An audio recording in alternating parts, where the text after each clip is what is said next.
جب اللہ نے 12 مہینوں میں اس ایک مہینے کو چن لیا ہے قرآن کو نازل کرنے کے لیے، بھئی اللہ اگر چاہتا تو قرآن کو شعبان میں اتار دیتا، شوال میں اتار دیتا، محرم میں اتار دیتا، مگر اللہ نے رمضان میں اتارا، اور نام لے کر کے اللہ نے قرآن میں کہا شہر رمضان الذی انزل فیہ القرآن، رمضان کے مہینے میں قرآن کو اتارا گیا ہے۔ اس ایک مہینے کو جب اللہ نے قرآن کا مہینہ بنایا ہے تو ہم اور آپ اس ایک مہینے میں قرآن سے جڑ جائیں۔ میرے بھائیوں، تلاوت کرو قرآن کی، میری ماں اور بہنوں تلاوت بھی کرو، 2 طرح کی تلاوت۔ فارمولہ دے رہا ہوں، رمضان 3 دن کے بعد شروع ہونے والا ہے، فارمولہ دے رہا ہوں، کوشش کرو اس رمضان میں اس فارمولے پر عمل کریں۔ جب قرآن کی تلاوت کرو تو 2 طرح سے تلاوت کرو۔ ایک تلاوت کرو سمپل تلاوت، تلاوت یعنی پڑھ رہے ہیں آپ، الف لام میم پڑھ لیا۔ کی سیرت میں انسان کے کردار میں گندگی بھری ہے، یہ اصل گندگی ہے، اور اسلام نے اس گندگی کو بھی دور کرنے کا حکم دیا۔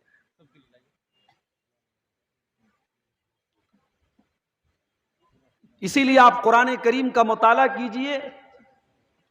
اللہ کے پیارے نبی صلی اللہ علیہ وسلم جب اس دنیا میں تشریف لائے تو آپ کے آنے کا مقصد کیا تھا؟ آپ کیوں آئے دنیا میں؟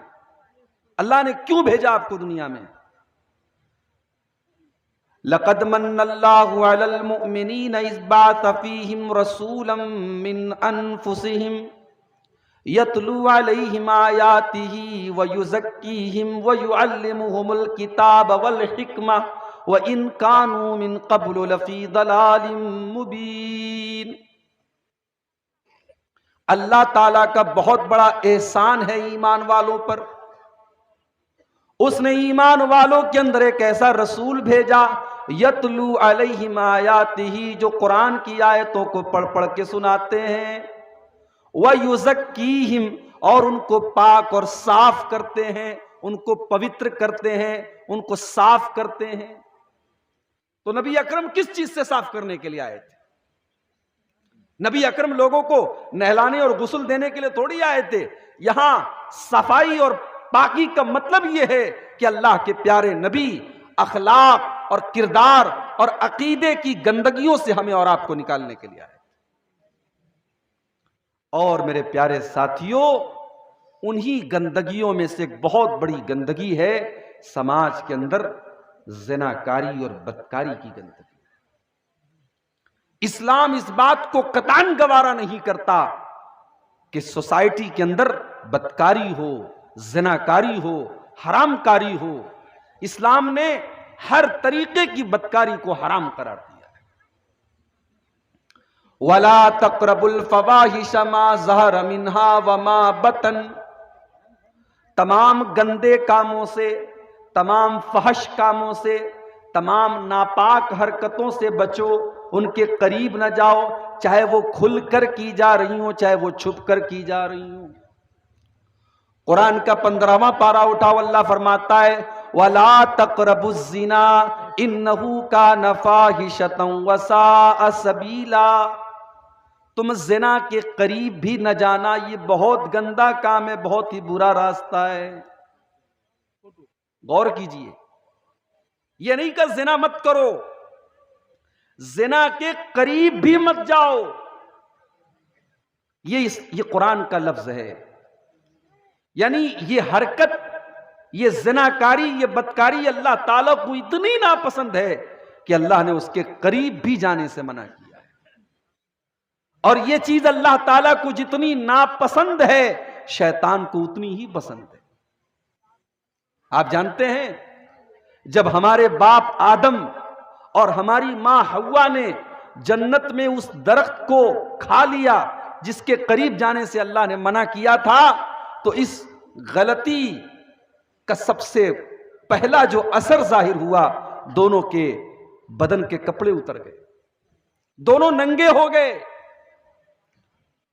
قرآن کریم میں اللہ تعالیٰ نے نقشہ کھینچا، یا بنی آدم لا یفتننکم الشیطان کما اخرج ابویکم من الجنہ ینزع عنہما لباسہما لیریہما من سوآتہما۔ اے آدم کی اولاد، اے ہوا کی بیٹیوں، شیطان تمہیں بہکا نہ دے، شیطان تمہیں گمراہ نہ کر دے جس طریقے سے اس نے تمہارے باپ آدم کو اور تمہاری ماں حوا کو جنت سے نکلوایا تھا۔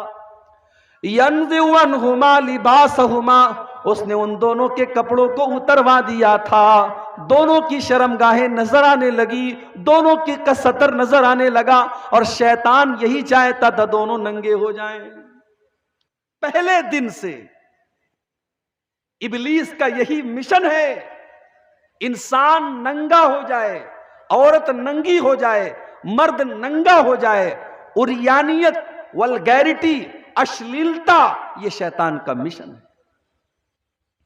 اور اللہ کا حکم یہ ہے کہ تمہیں زنا کے قریب نہیں جانا ہے، تمہیں گندگی کے قریب نہیں جانا ہے۔ اسی لیے جب اللہ تعالیٰ نے قرآن میں لباس کا ذکر کیا، کپڑے کا ذکر کیا، تو کپڑے کا ایک مقصد یہ بھی بتایا کہ کپڑا تمہارے جسم کو ڈھانپنے کا ذریعہ ہے۔ یا بنی آدم قد انزلنا علیکم لباسا یواری سوآتکم وریشا، اے آدم کی اولاد، ہم نے تمہارے اوپر جو لباس اتارا ہے، جو کپڑے ہم نے تم کو دیے ہیں، اس کپڑے کا دو مقصد ہے۔ یہ کپڑا تمہاری ستر پوشی کرتا ہے، یہ تمہاری شرمگاہ کو چھپاتا ہے، اور یہ کپڑا زینت کا کام کرتا ہے، یہ تمہیں آکرشک بناتا ہے، یہ تمہیں سجاتا اور سنوارتا ہے۔ تو اسلام زناکاری اور بدکاری کی پرمیشن نہیں دیتا۔ اسلام تو زناکاری اور بدکاری تک پہنچانے والے جتنے راستے ہیں، ان راستوں پر اسلام پابندی لگاتا ہے۔ جہاں سے بھی سماج میں زناکاری اور بدکاری آ سکتی ہو، اسلام نے ان سارے راستوں کو بند کر دیا ہے۔ زناکاری کی شروعات ہوتی ہے نظروں کے غلط استعمال سے، آنکھوں کے غلط استعمال سے۔ اسی لیے اللہ تعالیٰ نے مردوں کو بھی حکم دیا اور عورتوں کو بھی حکم دیا کہ وہ اپنی نگاہوں کو نیچی رکھیں۔ سورہ نور کی آیت نمبر 31 اور 32 آپ اٹھائیے۔ قُل لِّلْمُؤْمِنِينَ يَغُضُّوا مِنْ أَبْصَارِهِمْ وَيَحْفَظُوا فُرُوجَهُمْ، اے نبی، آپ ایمان والے مردوں سے کہہ دیجئے کہ وہ اپنی نگاہوں کو نیچی رکھیں اور اپنی شرمگاہ کی حفاظت کریں۔ جب تک انسان کی نگاہ صحیح نہیں ہوگی، انسان کی نظر صحیح نہیں ہوگی، تب تک شرمگاہ کی حفاظت نہیں ہو سکتی۔ جب نظروں کا غلط استعمال ہوگا تو شرمگاہ کا بھی غلط استعمال آٹومیٹک ہوگا۔ آج موبائل کا دور ہے، انٹرنیٹ کا دور ہے۔ آج اگر سب سے زیادہ کوئی گناہ ہو رہا ہے تو نظروں کا گناہ ہو رہا ہے، نظروں کا زنا ہو رہا ہے، آنکھوں کا زنا ہو رہا ہے۔ اللہ کے نبی فرماتے ہیں العینان زناہما النظر، آنکھوں کا زنا غلط چیزوں کو دیکھنا ہے۔ والاذنان زناہما الاستماع، کانوں کا زنا غلط چیزوں کو، گندی باتوں کو سننا ہے۔ واللسان زناہ الکلام، زبان کا زنا غلط باتوں کو منہ سے نکالنا ہے۔ والید زناہ البطش، اور ہاتھ کا زنا غلط چیزوں کو ٹچ کرنا اور چھونا ہے۔ والرجل زناہ الخطا، اور پیر کا زنا غلط چیزوں کی طرف چل کے جانا ہے۔ والقلب یہوی ویتمنا، اور انسان کے دل میں غلط چیزوں کا خیال پیدا ہوتا ہے۔ والفرج یصدق ذلک او یکذبہ، اور اس کے بعد انسان کی شرمگاہ یا تو غلط کام کر ڈالتی ہے یا بچ جاتی ہے۔ تو نظر سے شروعات ہوتی ہے، اسی لیے اللہ تعالیٰ نے سب سے پہلے نظروں کی حفاظت کرنے کا حکم دیا۔ اس کے بعد صرف مردوں سے نہیں، عورتوں سے بھی کہا گیا وَقُلْ لِلْمُؤْمِنَاتِ يَغْضُضْنَ مِنْ أَبْصَارِهِنَّ وَيَحْفَظْنَ فُرُوجَهُنَّ، اے نبی، آپ ایمان والی عورتوں سے کہہ دیجئے وہ اپنی نگاہوں کو نیچی رکھیں اور اپنی شرمگاہ کی حفاظت کریں۔ اب عورت اپنی شرمگاہ کی حفاظت کیسے کرے گی؟ اس کے لیے ایک بہت ضروری چیز ہے عورت کا پردے میں رہنا، اور عورت کا اپنے حسن اور اپنی خوبصورتی کو چھپا کر کے رکھنا۔ اس لیے آگے اللہ نے فرمایا وَلَا يُبْدِينَ زِينَتَهُنَّ إِلَّا مَا ظَهَرَ مِنْهَا، اے ایمان والی عورتوں، تم اپنی زینت کو کسی غیر مرد کے سامنے ظاہر مت کرو۔ اب زینت کے اندر عورت کا چہرہ بھی آ گیا، عورت کا پورا بدن آ گیا، عورت کے زیورات آ گئے، عورت کے جسم کے نشیب و فراز آ گئے، عورت سر سے پیر تک زینت ہے، اور اللہ نے کہا تیری زینت تجھے غیر مردوں کے سامنے ظاہر نہیں کرنا۔ اس کے بعد فرمایا وَلْيَضْرِبْنَ بِخُمُرِهِنَّ عَلَى جُيُوبِهِنَّ، اے مسلمان عورتوں تمہیں اپنا دوپٹہ اپنے سینے پر رکھنا ہے، اپنے گریبان پہ رکھنا ہے، بھائی کے سامنے بھی، باپ کے سامنے بھی، سسر کے سامنے بھی، محرم رشتہ دار کے سامنے بھی، جب بھی تم رہو اپنے سر پہ دوپٹہ رکھو، اپنے سینے پر دوپٹہ رکھو۔ اللہ اکبر۔ قرآن کریم جیسی عظیم کتاب، اس میں اللہ تعالیٰ نے عورت کے دوپٹہ رکھنے کا طریقہ بتایا ہے۔ اس کا مطلب یہ ہوا کہ عورت کا دوپٹہ اور عورت کا پردہ یہ کوئی معمولی بات نہیں ہے، یہ اللہ کی نظر میں بہت بڑی بات ہے۔ اللہ نے قرآن میں اس کو بیان کیا ہے۔ میری پیاری ماں اور بہنوں، آج عورت کے سر سے دوپٹہ چھین لیا گیا ہے۔ آج مسلمان عورت کے سر سے اس کا دوپٹہ چھین لیا گیا ہے۔ آج مسلمان عورت پردے اور دوپٹے کو سے آزاد ہونا چاہتی ہے، اور دنیا یہی چاہتی ہے کہ عورت اس دوپٹے سے آزاد ہو جائے۔ مگر میں آپ سے کہنا چاہتا ہوں میری پیاری ماں بہنوں، اگر آپ کو جنت میں جانا ہے، اگر آپ اللہ تعالیٰ کو خوش کرنا چاہتی ہیں، جنت میں جانا چاہتی ہیں، تو آپ اپنے پردے سے کبھی سمجھوتا نہ کریں، آپ اپنے دوپٹے سے کبھی سمجھوتا نہ کریں۔ جنت کی عورتوں کے بارے میں بھی اللہ کے نبی فرماتے ہیں کہ وہ دوپٹے والی ہوں گی، وہ حیا والی ہوں گی۔ حدیث کے الفاظ ہیں، اللہ کے نبی فرماتے ہیں لَوِ اطَّلَعْتِ إِلَىٰ أَهْلِ الدُّنْيَا لَمَلَأَتْ مَا بَيْنَهُمَا رِيحًا، اگر جنت کی عورتیں زمین کی طرف جھانک دیں، زمین کی طرف ایک نظر ڈال دیں، تو زمین اور آسمان کے درمیان کی جتنی فضا اور جتنا ماحول ہے سب خوشبو سے بھر جائے۔ یہ جنتی عورت کی خوشبو ایسی ہوگی، اگر وہ صرف زمین کی طرف جھانک دے، دنیا کی طرف جھانک دے تو دنیا خوشبو سے بھر جائے گی۔ اور آگے اللہ کے نبی فرماتے ہیں وَلَنَصِيفُهَا عَلَىٰ رَاسِهَا خَيْرٌ مِّنَ الدُّنْيَا وَمَا فِيهَا، جنت کی عورت کے سر پر جو دوپٹہ ہے وہ دوپٹہ اتنا قیمتی ہے کہ دنیا کی ساری نعمتوں سے بڑھ کر کے وہ دوپٹہ ہے۔ اس کا مطلب یہ ہوا کہ جنت کے اندر جو حوریں ہوں گی، جو جنتی عورتیں ہوں گی، وہ بھی دوپٹہ اپنے سر پہ رکھنے والی ہوں گی، وہ بے حیا نہیں ہوں گی، وہ بے پردہ رہنے والی نہیں ہوں گی، وہ شرمیلی ہوں گی، وہ حیا والی۔ اس کے بعد اللہ تعالیٰ نے لسٹ بیان کی کہ کن کن رشتہ داروں سے عورت کو پردہ کرنے کی ضرورت نہیں ہے۔ فرمایا وَلَا يُبْدِينَ زِينَتَهُنَّ إِلَّا لِبُعُولَتِهِنَّ او آبائہن او آبائی بعولتہن، عورت کو اپنے باپ سے پردہ کرنے کی ضرورت نہیں ہے، اپنے شوہر سے پردہ کرنے کی ضرورت نہیں ہے، اپنے سسر سے پردہ کرنے کی ضرورت نہیں ہے، اپنی اولاد سے پردہ کرنے کی ضرورت نہیں ہے، اپنے سوتیلے بیٹوں سے پردہ کرنے کی ضرورت نہیں ہے، او اخوانہن، اپنے بھائیوں سے پردہ کرنے کی ضرورت نہیں ہے، او بنی اخوانہن، اپنے بھائی کے بیٹوں سے پردہ کرنے کی ضرورت نہیں ہے، او بنی اخواتہن، اپنی بہن کے بیٹوں سے یعنی اپنے بھانجوں سے پردہ کرنے کی ضرورت نہیں ہے، او نسائہن، عورت کو عورتوں سے پردہ کرنے کی ضرورت نہیں ہے، او ما ملکت ایمانہن، لونڈیوں سے اور گھر میں کام کرنے والی نوکرانیوں سے پردہ کرنے کی ضرورت نہیں ہے، او التابعین غیر اولی الاربۃ من الرجال، یا گھر میں کام کرنے والے بہت بوڑھے مرد جن کے اندر کوئی خواہش نہیں بچی ہے، ان بوڑھے مردوں سے بھی تمہیں پردہ کرنے کی ضرورت نہیں ہے، او الطفل الذین لم یظہروا علی عورات النساء، اور اتنے چھوٹے بچوں سے بھی پردہ کرنے کی ضرورت نہیں ہے جو ابھی مرد و عورت کی راز کی باتیں نہیں جانتے۔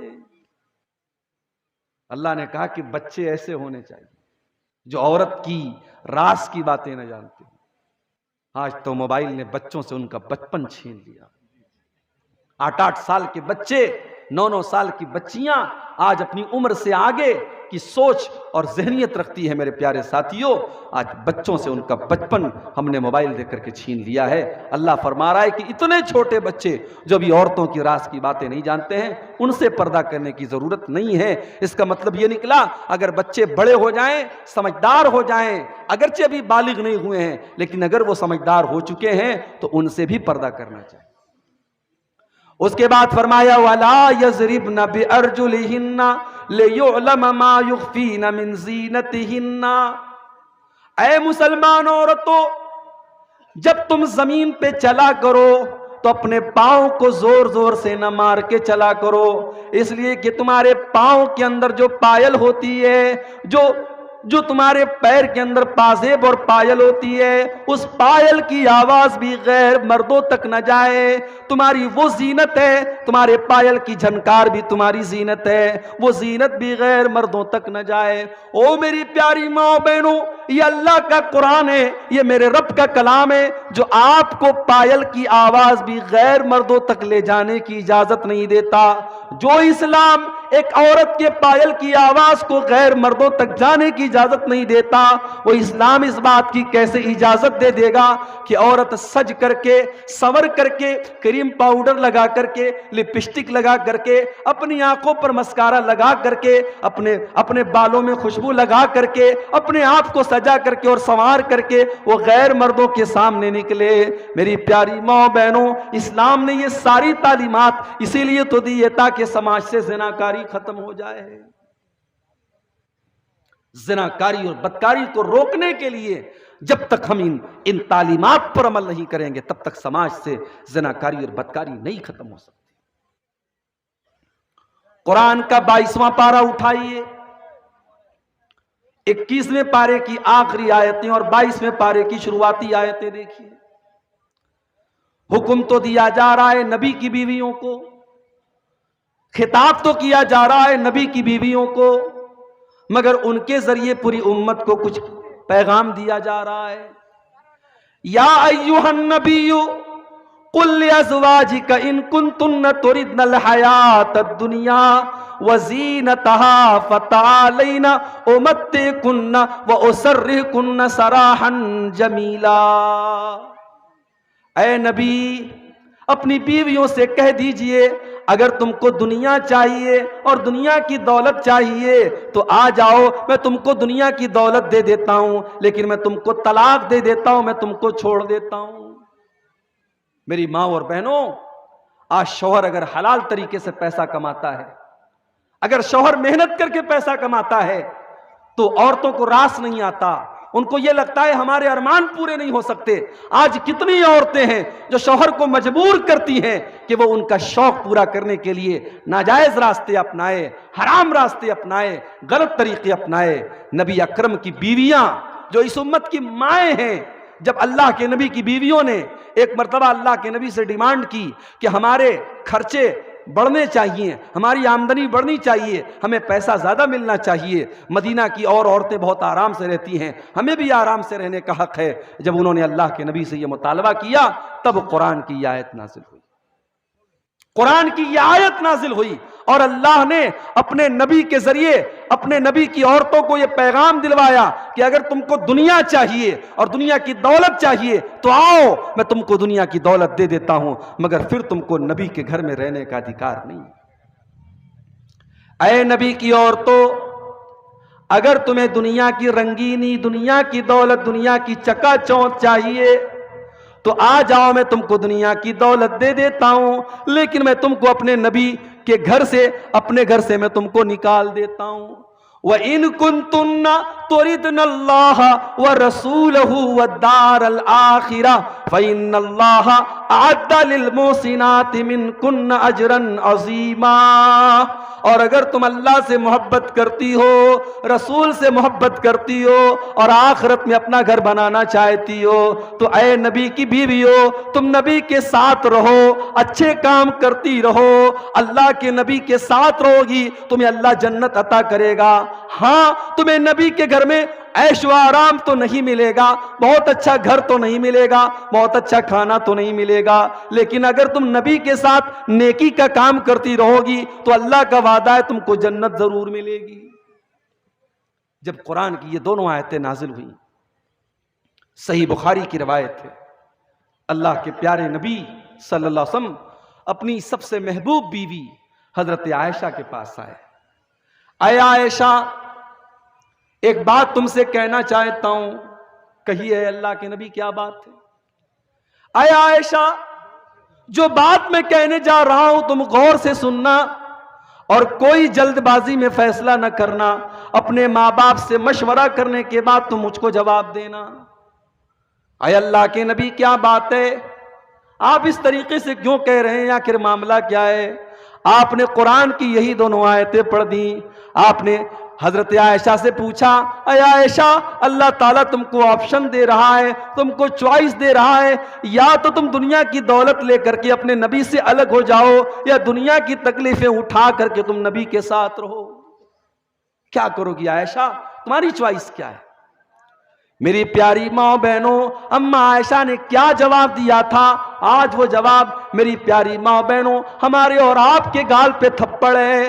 آج ہم دنیا کے پیچھے مر رہے ہیں، دنیا کے لیے کھٹ رہے ہیں، دنیا کے لیے تڑپ رہے ہیں۔ آج ہماری مائیں بہنیں حضرت عائشہ کے اس جواب کو سن کر کے سوچے کہ آج ہم کہاں کھڑے ہیں۔ اماں عائشہ فرماتی ہیں، اے اللہ کے نبی، افی ھذا استامر ابویا، اے اللہ کے نبی، کیا اس کے بارے میں مجھے اپنے ماں باپ سے مشورہ لینا پڑے گا؟ نہیں نہیں، اے اللہ کے نبی، مجھے اپنے ماں باپ سے مشورہ لینے کی ضرورت نہیں ہے۔ اے اللہ کے نبی، میرا جواب بالکل کلیئر ہے، میرا جواب بالکل واضح ہے۔ میں نے اللہ کو چن لیا، میں نے رسول کو چن لیا، میں نے جنت کو چن لیا۔ مجھے نہیں چاہیے دنیا کا عیش و آرام، مجھے نہیں چاہیے اچھا گھر بار، مجھے نہیں چاہیے اچھا کھانا، میں اللہ کو چنتی ہوں، میں رسول کو چنتی ہوں، میں جنت میں مکان کو چنتی ہوں۔ یہ جواب تھا حضرت عائشہ کا۔ اس کے بعد اب قرآن کا 21واں پارہ ختم ہو رہا ہے۔ یا نساء النبی من یات منکن بفاحشۃ مبینۃ یضاعف لها العذاب، اے نبی کی بیویوں، اگر تم نے کوئی بے حیائی کا کام کیا تو تم کو ڈبل سزا دی جائے گی۔ وَكَانَ ذَلِكَ عَلَى اللَّهِ يَسِيرًا، اور اللہ تعالیٰ کے لیے کوئی مشکل کام نہیں ہے۔ جس کا مقام جتنا بڑا ہوگا اس کے گناہ کی سزا بھی اتنی زیادہ ہوگی۔ غلط کام عام آدمی کرے تب بھی غلط ہے، اور عالم دین کرے تب بھی غلط ہے، لیکن عالم دین اگر غلط کام کرے گا تو اللہ کی پکڑ زیادہ ہوگی کہ تم عالم تھے، تم تو جانتے تھے، تم نے یہ غلط کام کیوں کیا، اس کو اللہ کے زیادہ جواب دینا۔ اب یہاں سے قرآن کا 22واں پارہ شروع ہو رہا ہے، بڑے غور سے سنیے گا۔ سماج اور سوسائٹی کی اصلاح کیسے ہو سکتی ہے، اللہ نے طریقہ بتایا ہے قرآن کی آیتوں میں۔ وَمَن يَقْنُتْ مِنكُنَّ لِلَّهِ وَرَسُولِهِ وَتَعْمَلْ صَالِحًا، اور اے نبی کی عورتوں، تم میں سے جو اللہ تعالیٰ کی فرما بردار ہوگی، جو رسول کی فرما بردار ہوگی۔ یہاں اللہ نے قنوت کا لفظ استعمال کیا ہے۔ قنوت جانتے ہیں؟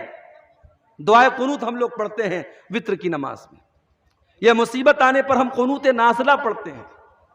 قنوت کا مطلب ہوتا ہے اللہ کی تابعداری کرنا، اللہ کی فرما برداری کرنا، اللہ کی پرماننٹ بات ماننا۔ تو یہاں قنوت کا لفظ استعمال کیا گیا ہے، یعنی اللہ تعالیٰ یہ کہہ رہا ہے کہ اے میرے نبی کی عورتوں، اگر تم اللہ اور اس کے رسول کی پرماننٹ فرما برداری کرو گی اور نیک عمل کرو گی تو ہم نے تمہارے لیے جنت کو تیار کر کے رکھا ہے۔ اس کے بعد فرمایا، یا نساء النبی لستن کاحد من النساء، اے نبی کی عورتوں تم عام عورتوں کی طرح نہیں ہو۔ ان اتقیتن، اگر تم اللہ سے ڈرتی ہو، فلا تخضعن بالقول، تو تم اپنی آواز میں لچک پیدا نہ کرو۔ کسی غیر مرد کے ساتھ بات کرنے کے ٹائم تمہاری آواز میں لچک پیدا نہ ہو۔ موبائل پر آج ظاہر ہے ہر گھر میں موبائل ہے، لڑکیوں کے پاس بھی موبائل ہے، ماں کے پاس بھی موبائل ہے، بیٹی کے پاس بھی موبائل ہے۔ موبائل پر کبھی کسی انجان نمبر سے بھی کال آ سکتا ہے، کسی غیر مرد کا بھی کال آ سکتا ہے۔ اب ایک مسلمان عورت کیا موبائل استعمال نہ کرے؟ نہیں کرے گی، استعمال تو کر سکتی ہے، لیکن استعمال کرنے کا طریقہ کیا ہے؟ قرآن کریم نے 1400 سال پہلے بتا دیا کہ ایک عورت اگر موبائل پر کسی غیر مرد سے بات کرے تو کیسے کرے۔ فرمایا تیری آواز میں لچک نہ ہو، تیرے انداز میں کشش نہ ہو، تیرے انداز میں سختی ہو، تو کڑک انداز میں بات کرے، تو کٹھورتا کے ساتھ بات کرے، تاکہ سامنے والے کو یہ نہ لگے کہ مجھے سگنل مل رہا ہے اور میری دال یہاں گل سکتی ہے، میرا مسئلہ یہاں حل ہو سکتا ہے۔ جب عورت کڑک انداز میں بات کرے گی، سامنے والا سمجھ جائے گا یہاں میری دال گلنے والی نہیں ہے۔ عورت کی آواز کے اندر بھی ایک کشش ہوتی ہے۔ بہار میں بعض علاقوں میں نے سنا مردوں کے مجمع میں عورت تقریر کر رہی ہے، اللہ معاف کرے۔ مشاعرے ہوتے ہیں، شاعرات آتی ہیں، اور مجھے کہنے دیجئے جب شاعرات آتی ہیں مشاعروں میں تو ان کی شاعری سنی کم جاتی ہے اور دیکھی زیادہ جاتی ہے۔ ان کے لٹکے جھٹکے اور ان کی زلفیں اور ان کے چہرے کے جو نشیب و فراز ہوتے ہیں اس کو زیادہ دیکھا جاتا ہے، نوجوانوں کو بڑا مزہ آتا ہے۔ میرے بھائیوں، عورت کی آواز کے اندر بھی ایک کشش ہے، اور اسی لیے اللہ کہہ رہا ہے اپنے نبی کی بیویوں سے فَلَا تَخْضَعْنَ بِالْقَوْلِ، تم غیر مردوں سے بات کرنے کے ٹائم اپنی آواز میں لچک پیدا نہ کرو، فَيَطْمَعَ الَّذِي فِي قَلْبِهِ مَرَضٌ، سامنے والے کے دل میں اگر بیماری ہے، شہوت کی بیماری ہے، تو وہ تمہارے بارے میں کہیں غلط خیال نہ اس کے دل میں آ جائے۔ لیکن کڑک انداز میں بات کرنے کا یہ مطلب نہیں ہے کہ آپ بدتمیزی کریں، آپ گالی گلوچ کریں۔ وَقُلْنَ قَوْلًا مَعْرُوفًا، جو بھی بات کرو صحیح بات کرو، دستور کے مطابق کرو، درست بات کرو، اچھی بات کرو۔ تو پہلے حکم دیا کہ تمہاری آواز میں لچک پیدا نہ ہو، اب اس کے بعد کہا جا رہا ہے وَقَرْنَ فِي بُيُوتِكُنَّ، اور اے نبی کی عورتوں تم اپنے گھروں کے اندر رہا کرو۔ لیجئے، ابھی تک تو یہ کہا جاتا تھا، یہ تو مولانا لوگوں نے اپنے من سے بنا کے رکھا ہے، عورتوں کو قید کر کے رکھنا اور عورتوں کو چار دیواری کے اندر رکھنا، یہ مولویوں کا فتویٰ ہے، یہ اسلام سے اس کا کوئی تعلق نہیں ہے۔ میری ماں اور بہنوں، یہ قرآن کی آیت ہے، قرآن کے 22ویں پارے کی آیت ہے۔ جاؤ خود اٹھا کر کے قرآن دیکھ لو، ترجمہ دیکھ لو، ٹرانسلیشن دیکھ لو، انواد دیکھ لو۔ اللہ کہہ رہا ہے کہ اے میرے نبی کی عورتوں، تمہارا کام گھر کو سنبھالنا ہے، یہ کوئی معمولی کام نہیں ہے۔ عورت یہ نہ سمجھے کہ میری ڈیوٹی کمزور ہے، میرا کام کمزور ہے۔ تجھے گھر کے اندر رہ کر کے ایک اچھی ماں بننا ہے، ایک اچھی بیٹی بننا ہے، ایک اچھی بیوی بننا ہے۔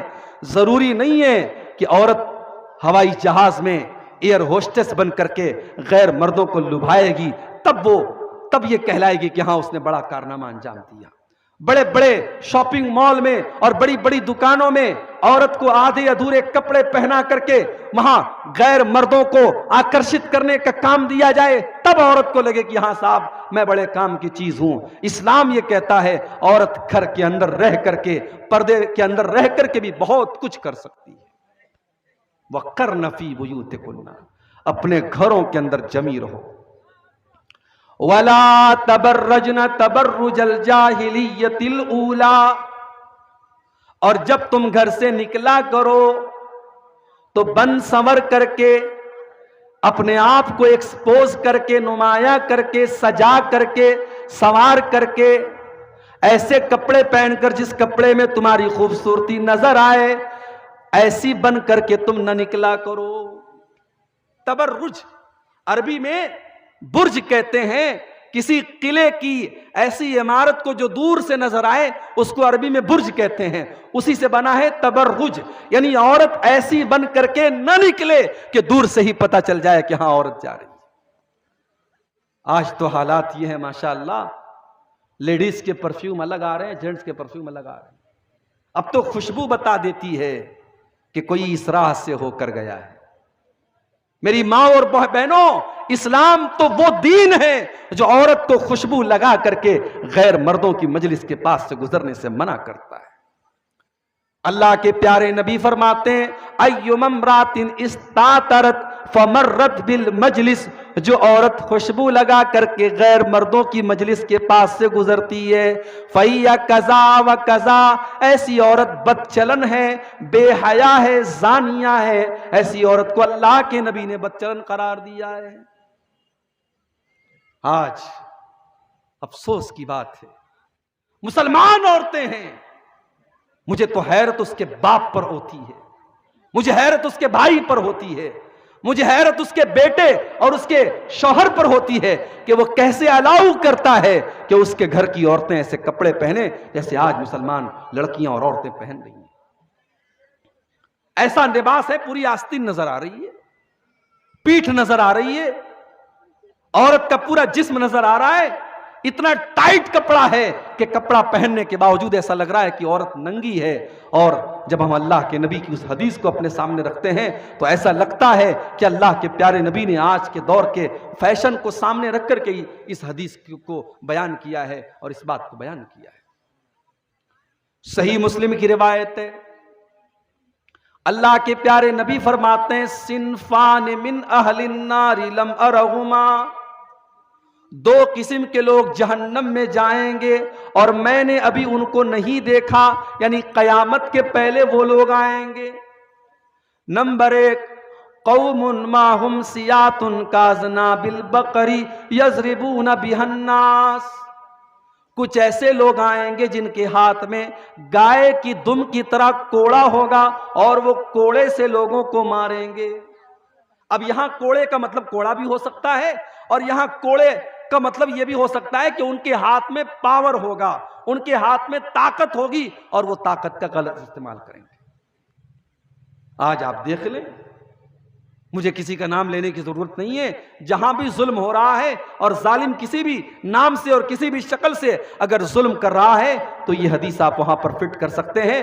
جو اپنی کرسی کا ناجائز فائدہ اٹھائے، جو اپنے پاور کا غلط استعمال کرے، جو مجبوروں پر ظلم کرے، جو بے قصوروں کے گھروں کو گرا دے، جو مجبوروں پر غریبوں پر ظلم کرے، وہ یاد رکھے اللہ کی لاٹھی میں آواز نہیں ہوتی، اللہ کی لاٹھی میں آواز نہیں ہوتی۔ جو آج صاحب مسند ہیں کل نہیں ہوں گے، کرایہ دار ہیں، ذاتی مکان تھوڑی ہے۔ آج اگر آپ کے پاس اقتدار اور کرسی ہے، کل نہیں ہوگی، اور جب کل نہیں ہوگی تب آپ اپنے انجام کو بھگتیے گا۔ میرے پیارے ساتھیوں، اللہ کے نبی فرما رہے ہیں کہ ایسے لوگ ہوں گے جن کے ہاتھ میں گائے کی دم کی طرح کوڑا ہوگا اور وہ دوسروں کو ماریں گے۔ وَنِسَاءٌ كَاسِيَاتٌ عَارِيَاتٌ مُمِيلَاتٌ مَائِلَاتٌ، اور اللہ کے نبی فرماتے ہیں جہنم میں جانے والے دوسرے لوگ وہ ہوں گے، ایسی عورتیں ہوں گی جو کپڑا پہننے کے باوجود ننگی ہوں گی۔ اے میرے نبی، میں قربان جاؤں، آپ نے ایسا لفظ استعمال کر دیا، آپ نے اسکرٹ کا نام نہیں لیا، آپ نے جینس کی پینٹ کا نام نہ لیا، آپ نے ٹی شرٹ کا نام نہ لیا، آپ نے ساڑی کا نام نہ لیا، آپ نے کوئی ایسے کپڑے کا نام نہ لیا جو آج پہنا جاتا ہے۔ آپ نے بس دو لفظ استعمال کیا، کاسیات عاریات، کپڑا پہننے کے باوجود ننگی ہوں گی۔ میری پیاری ماں اور بہنوں، آپ مسلمان عورت ہیں، آپ کا کپڑا آپ کے شریر کو ڈھانپنے والا ہونا چاہیے، شریر کو دکھانے والا نہیں ہونا چاہیے۔ ابھی کلکتہ سے آ رہا ہوں میں، جمعہ کا خطبہ میں نے کلکتہ میں پڑھایا۔ کلکتہ کی سڑکوں پر مسلمان عورت جا رہی ہے، ماشاءاللہ نقاب میں جا رہی ہے، نقاب میں جا رہی ہے، مگر اس نقاب کے اندر اتنے ڈیزائن بنے ہیں، اتنے نقش و نگار بنے ہیں، اتنے اس کے اندر اتنا اس نقاب کو سجایا گیا ہے کہ شاید بغیر نقاب کے اگر وہ عورت گزرتی تو شاید اتنی توجہ اس کی طرف نہ دی جاتی جتنی نقاب کی وجہ سے دی جا رہی۔ میری پیاری ماں بہنوں، نقاب اور پردے کا حکم اس لیے دیا گیا ہے تاکہ عورت کو چھپایا جا سکے. اگر نقاب کے ذریعے عورت اپنے آپ کو دکھا رہی ہے تو وہ نقاب بھی حرام ہے, وہ نقاب بھی غلط ہے. کاسیات عاریات, کپڑا پہننے کے باوجود ننگی ہوں گی. مائلاتن, وہ غیر مردوں کو اپنی طرف آکرشت کریں گی. ممیلاتن, ان کی چال کے اندر بے حیا عورتوں کی چال ہوگی. رؤوسہن کاسنمۃ البخت المائلہ, ان کا بال کا بنانے کا جو اسٹائل ہوگا, ان کے بالوں کا جوڑا جو ہوگا وہ اونٹ کے کوہان کی طرح ہوگا. وہ اپنے بالوں کا جوڑا ایسے بنائیں گی جیسے اونٹ کا کوہان ہوتا ہے. لا يدخلن الجنہ, ایسی عورتیں جنت میں نہیں جائیں گی, اور جنت میں جانا تو بہت دور کی بات ہے. ولا یجدن ریحہا, وہ جنت کی خوشبو بھی نہیں پائیں گی. یہ ہے اسلام اور یہ ہے نبی کی تعلیم. تو عورت گھر سے نکلے تو تبرج کر کے نہ نکلے, بن سنور کر کے نہ نکلے. نبی اکرم کا دور ہے, مسجد میں نماز کے لیے عورتیں بھی آیا کرتی ہیں, مردوں کے پیچھے عورتوں کی سب لگتی ہے.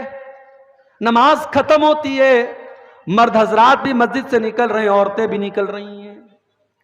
اللہ کے پیارے نبی کی نظر پڑ گئی, آپ نے دیکھا کہ مردوں اور عورتوں کی بھیڑ آپس میں گڈمڈ ہو رہی ہے, مل رہی ہے.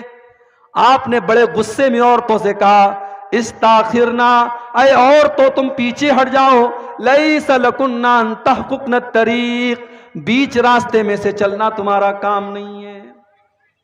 عورتوں پیچھے ہٹو, تمہارا کام بیچ راستے میں سے چلنا نہیں ہے, مردوں سے سٹ کر کے چلنا نہیں ہے. علیکن بحافات الطریق, اے عورتوں تم کناروں سے چلو, تم راستے کے کناروں سے چلو, بیچ راستے میں سے نہ چلو. او میری پیاری ماں بہنوں, وہ رات رات بھر جلسے اور تقریریں سننے والی عورتیں تو نہیں تھیں. انہوں نے نبی کی حدیث کو سنا, انہوں نے نبی کے جملے کو سنا. حدیث کے الفاظ ہیں, فکانت المرأة تلتصق بالجدار. نبی کا ایک جملہ سننے کے بعد عورتوں نے اللہ کے نبی کی بات پر عمل کیا, اور اتنا کنارے سے چل رہی تھیں کہ بعض عورتیں دیوار سے چپک کر کے چلتی تھیں اور ان کا کپڑا دیوار میں پھنس جایا کرتا تھا. نبی نے ایک جملہ استعمال کیا اور ان کے پردے کا یہ عالم تھا, ان کی اطاعت کا یہ عالم تھا. میرے پیارے ساتھی, وَلَا تَبَرَّجْنَ تَبَرُّجَ الْجَاهِلِيَّةِ الْأُولَى, اے نبی کے گھر کی عورتوں تم بن سور کر کے نہ نکلا کرو. وَأَقِمْنَ الصَّلَاةَ, اور تم نماز قائم کیا کرو.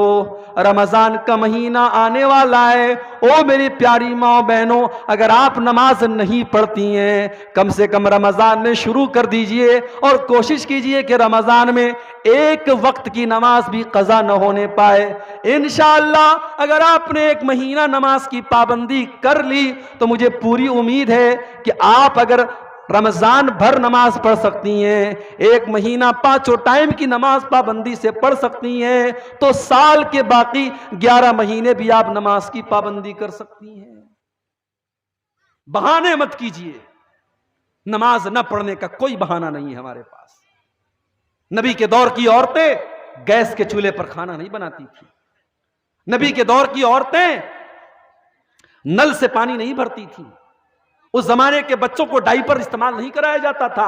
اس زمانے میں بھی بچے پلتے تھے, عورتیں سارے کام کرتی تھیں اور نماز کی پابندی بھی کرتی تھی. اس لیے نماز نہ پڑھنے کا ہمارے اور آپ کے پاس کوئی بہانہ نہیں ہے. میرے ابھی سیریا کے اندر جو زلزلہ آیا تھا, اس میں ایک 6 یا 7 سال کی بچی نے, جو 3 دن تک بے ہوش تھی ملبے کے نیچے, جب اس کو نکالا گیا اور ہوش میں آئی ہے وہ لڑکی, تو 6 یا 7 سال کی وہ بچی ہوش میں آنے کے بعد پہلا جو لفظ اس کے منہ سے نکلتا ہے, پہلا جو جملہ اس کے منہ سے نکلتا ہے, وہ کیا کہتی ہے؟ کم من صلاۃ ضیعتھا, کم من صلاۃ ترکتھا, پتہ نہیں کتنی نمازیں میری چھوٹ گئی. 6 یا 7 سال کی بچی کو اس بات کی ٹینشن ہے, اس بات کی فکر ہے کہ میری کتنی ٹائم کی نمازیں چھوٹ گئیں. اللہ اکبر. آج ہم ہٹے کٹے ہیں, تندرست ہیں, جوان ہیں, ہماری مائیں بہنوں کا بھی یہی حال ہے، ہمارے مردوں کا بھی یہی حال ہے، نمازیں چھوٹ رہی ہیں، کوئی فرق نہیں پڑ رہا ہے۔ رمضان کا مہینہ 4-5 دن میں شروع ہو رہا ہے میرے بھائیوں، آئیے ہم اس رمضان کو اپنی زندگی میں ایک بہترین تبدیلی کا مہینہ بنائیں۔ اگر آج تک ہم نماز نہیں پڑھتے تھے تو آنے والے رمضان میں ہم نماز شروع کرتے ہیں۔ رمضان میں سب چینج ہو جاتا ہے نا بھائی، صبح کو 4 بجے کون اٹھ کر کے ناشتہ کرتا ہے؟ ناشتہ تو صبح 9-10 بجے ہوتا ہے نا، یہ صبح 4 بجے کون سا ناشتہ ہو رہا ہے؟ رمضان میں ہم صبح 4 بجے اٹھ کر کے کھانا کھا رہے ہیں۔ دوپہر کا کھانا ہماری عادت ہوتی ہے، مگر رمضان کے 1 مہینہ ہم دوپہر میں کچھ نہیں کھاتے، سیدھے شام کو کھاتے ہیں افطار کے ٹائم۔ کھانے کا ٹائم چینج ہو گیا، سونے کا ٹائم چینج ہو گیا، ناشتہ کا ٹائم چینج ہو گیا، دوپہر کا کھانا ہم کھانا بند کر دیتے ہیں۔ او میری پیاری ماں بہنوں، رمضان کا مہینہ ہمیں یہ سبق دیتا ہے کہ اگر ہم اپنے آپ کو پریورتن کرنا چاہیں، اپنے آپ کو چینج کرنا چاہیں، اپنے آپ کو بدلنا چاہیں تو کوئی مشکل کام نہیں ہے۔ جو بیڑی پیتا ہے، جو سگریٹ پیتا ہے، جو کسی بھی طریقے کی غلط عادت میں پڑا ہوا ہے، اگر وہ اپنی عادت کو بدلنا چاہتا ہے تو رمضان کا مہینہ سبق دے رہا ہے کہ تو بدلنا چاہتا ہے تو بدل سکتا ہے۔ بدلو اپنے آپ کو، اپنی بری عادتوں پر کنٹرول پاؤ اور اپنی اچھی عادتوں کو بڑھاؤ میرے پیارے ساتھیوں۔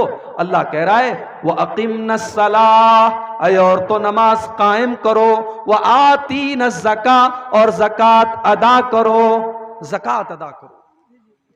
بیوی کے پاس زیورات ہیں، مسئلہ آتا ہے ہمارے پاس، مولوی صاحب میری بیوی زیور لے کے آئی ہے مائکے سے، اس زیور کی زکوٰۃ مجھے نکالنی ہے یا بیوی کو نکالنی؟ مسئلہ آتا ہے نا، سوال آتا ہے ہمارے پاس، تو مسئلہ سن لو۔ زیور کی مالک اگر عورت ہے، زیور عورت کا ہے تو قاعدے سے زکوٰۃ تو عورت کو دینی چاہیے، مگر چونکہ عورت کی الگ سے کوئی آمدنی نہیں ہے، شوہر ہی اس کو کما کے لا کے دیتا ہے، اس لیے اگر شوہر نکال دے زکوٰۃ تو زکوٰۃ ادا ہو جائے گی۔ لیکن اگر شوہر کے پاس اتنا پیسہ نہ ہو کہ وہ اس زیورات کی زکوٰۃ نکالے تو عورت کے لیے لازم ہے کہ وہ زیور کی زکوٰۃ نکالے، اور اگر اس کے پاس کیش رقم نہیں ہے تو اسی زیور میں سے کچھ زیور بیچ کر کے نکالے۔ لیکن اگر 7.5 تولہ سونا یا 52.5 تولہ چاندی یا اس سے زیادہ کی اگر اس کے پاس زیورات ہیں، سونا چاندی ہے، تو اس کو زکوٰۃ دینی پڑے گی۔ اللہ نے عورتوں کا نام لے کر کے کہا وَآتِينَ الزَّكَاةَ، تمہیں زکوٰۃ ادا کرنا ہے۔ وَأَطِيعْنَ اللَّهَ وَرَسُولَهُ، اور اے مسلمان عورتوں تم اللہ کی اطاعت کرتی رہو، رسول کی اطاعت کرتی رہو۔ انما یرید اللہ لیذہب عنکم الرجس اہل البیت ویطہرکم تطہیرا۔ اے نبی کے گھر والوں، اے نبی کے اہل بیت، اللہ تعالیٰ یہ حکم اس لیے دے رہا ہے، اس لیے کہ اللہ تعالیٰ ہر طریقے کی گندگی سے تم کو پاک اور صاف کرنا چاہتا ہے۔ ہر طریقے کی گندگی سے اللہ اپنے نبی کے گھر کو دور کرنا چاہتا ہے۔ آج ہمارے اور آپ کے گھروں میں بہت گندگی ہے میرے بھائی، بہت گندگی ہے، حالات کنٹرول کے باہر ہیں۔ آج کس کی لڑکی رات میں کس سے بات کر رہی ہے کوئی گارنٹی نہیں دے سکتا۔ کون سا ایسا گاؤں ہے جہاں زناکاری کے واقعات نہ ہو رہے ہوں؟ بچا لو اپنے بچوں کو میرے بھائیوں، بچا لو اپنی بچیوں کو۔ اس زہریلے ماحول میں اپنی بچیوں کو بچپن سے ہی پردہ سکھاؤ، شرم و حیا کا سبق دو، اپنی بچیوں کو بتاؤ غلط کیا ہے اور صحیح کیا ہے، اور یہ کام ماں کرے گی، اور ماں تب کرے گی جب ماں خود صحیح ہوگی، جب ماں خود پردہ کرے گی تب بچی کو پردہ سکھائے گی، جب ماں خود حیا والی ہوگی تب بچی کو حیا سکھائے گی۔ جو عورت خود بے پردہ رہتی ہو، بے حیا رہتی ہو، وہ بچی کو کیا سبق دے گی؟ آج پورے ہندوستان میں خبریں آ رہی ہمارے پاس، مسلمان لڑکیاں مرتد ہو رہی ہیں، اسلام کو چھوڑ کر کے غیر مذہب میں داخل ہو رہی ہیں، غیر مسلموں کے چنگل میں پھنس رہی ہیں، اپنی عزت کا سودا کر رہی ہیں، اسلام کا سودا کر رہی ہیں، اور قوم بیچاری سوئی پڑی ہے، قوم سوئی پڑی ہے۔ ہمیں تو بریانی کھانے سے فرصت نہیں ہے، ہمیں تو شادیوں میں بہترین کھانا کھانے سے فرصت نہیں ہے۔ میرے پیارے ساتھیوں، کبھی فرصت ملے تو ان مدوں پر بھی غور کرنے کی ضرورت ہے۔ میں اکثر اپنی ہر تقریر میں کہتا ہوں کہ آج ہماری عورتوں کو دین کی باتیں جتنی پہنچنی چاہیے نہیں پہنچ پا رہی، عورتوں کو جتنی دین کی باتیں ملنی چاہیے نہیں مل پا رہی ہیں۔ آج آپ دیکھیے، جمعہ کی نماز آپ کے گاؤں میں ہوتی ہے، آج کتنی مسجدیں ہیں جہاں عورتوں کا انتظام نہیں ہے جمعہ کے اندر؟ آپ کے گاؤں میں ہے؟ نہیں ہے۔ کیوں نہیں ہے بھائی؟ کیا عورتوں کو دین سیکھنے کا حق نہیں ہے؟ کیا سال کا ایک جلسہ کافی ہے ان کو دین کی بات بتانے کے لیے؟ مرد حضرات تو پھر بھی جلسے جلوس میں چلے جاتے ہیں، عورتیں دین کی باتیں بہت کم سنتی ہیں۔ اور آج کتنی عورتیں ہیں جن کو پتہ ہی نہیں کہ ایمان کیا ہے، توحید کیا ہے، شرک کیا ہے، اسلام کو کون کون سی چیزیں برباد کر دیتی ہیں۔ آج عورتوں کے اندر اتنی جہالت ہے، اللہ معاف کرے، آج شرک ہو رہا ہے۔ آپ کی شیرسا بادی برادری کے اندر میں نے دیکھا عورتیں شرک کر رہی ہیں، تعویذ پہنا جا رہا ہے، قبروں پہ جا کے سجدہ کیا جا رہا ہے، گلے میں تعویذ پہنا جا رہا ہے۔ آج یہ تمام کام ہمارے گھر کی عورتیں کر رہی ہیں اور ہم اور آپ سوئے پڑے ہیں۔ میرے پیارے ساتھیوں، اپنے گھر کی عورتوں کو بھی دین کی تعلیم سکھاؤ۔ اسی لیے اللہ کے نبی عیدین کی نماز میں، عید اور بقرعید کی نماز میں خاص طور سے حکم دیتے تھے عورتوں کو عیدگاہ جانے کا۔